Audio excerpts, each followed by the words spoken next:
Hello Aries, Sun, Moon Rising and Venus Signs. Kamusta kayo? Sana po'y nasa mabuti kayong kalagayan.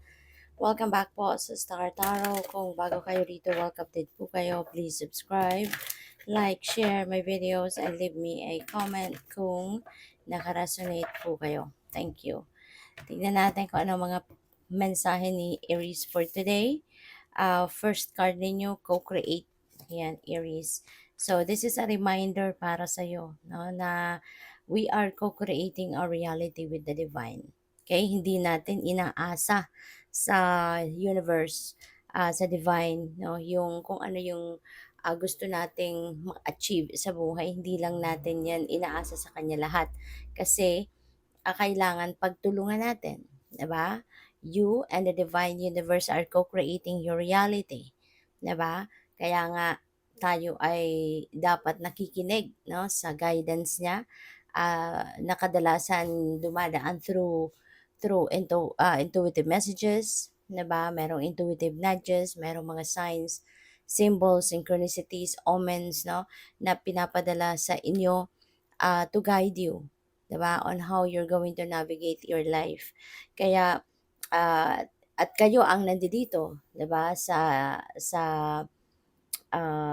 physical realm, 'di ba? Kaya kayo yung kailangan na mag-execute ng magagabay niya, no, para masigurado na kayo ay papunta talaga sa kayo ay makapunta sa tamang daan, sa tamang path na dapat ninyong tahakin. Okay? So this is a reminder para sa iyo, para alam ninyo na kayo ang gagawa dito sa physical realm at siya yung magda-direct sa iyo kung ano yung dapat mong gawin, 'di ba? And you are parang ano 'yan, parang teamwork, 'di ba? Kasi hindi naman tayo nagdadasal at humihingi sa kanya tapos hahayaan na lang natin siya na siya na ang gumawa ng lahat. Hindi. Kasi siya yung tayo yung mag-execute, no, dito sa physical realm kasi tayo ang nandito. So message in a battle, so yun nga, maraming mensahe ang dadating sa inyo. There could be a lot of downloads of inspiration, downloads of information na makakatulong sa inyo. Okay? Makakatulong sa inyo para kayo ay um, para magawa ninyo kung ano man ang mga bagay na kailangan gawin. Alright? This is like the opportunity para, this is an opportunity para um, magawa ninyo yung mga bagay, ma-execute ninyo yung mga bagay, 'di ba? According to the divine will. Alright? At maaari din na ang iba sa inyo merong sitwasyon na kailangan talaga ng gabay. Kaya pinapadalan din kayo ng inspiration, ng information para magawa ninyo, no, yung mga bagay na yan. Isa pa, maaari din na meron ditong mga magsisend sa'yo ng correspondence. So be on the lookout also for your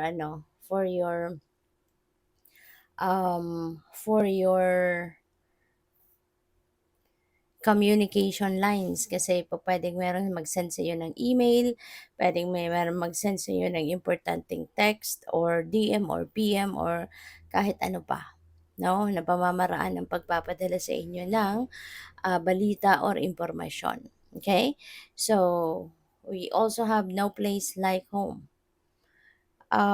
Baka ang iba sa inyo dito merong parang discomfort, no, na nararanasan at this time.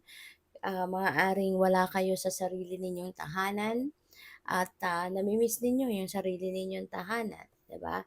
Yung comfort ng ano ninyo, ng sariling lugar, ng sariling bahay, ng sariling kwarto, 'di ba? Maaaring you are temporarily staying in a place na malayo, no, sa bahay ninyo or sa tahanan ninyo. So, pwedeng ganun yun.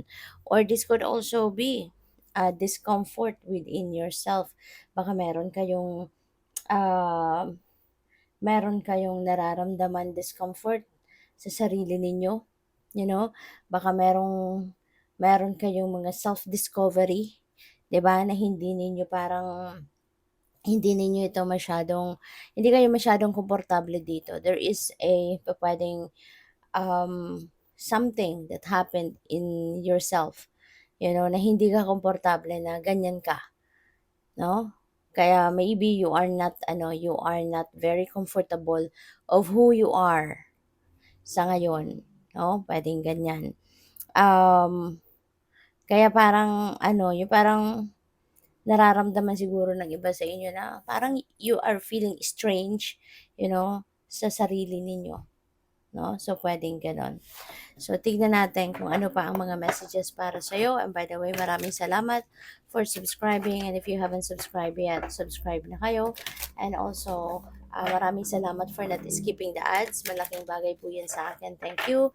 And also, please click the join button sa baba ng video kung gusto po ninyo na mag-join sa membership. Okay? So, we have do the work. Okay? Do the work. Kung meron kayong ah, kunyari pangarap, 'di ba? Meron kayong goal.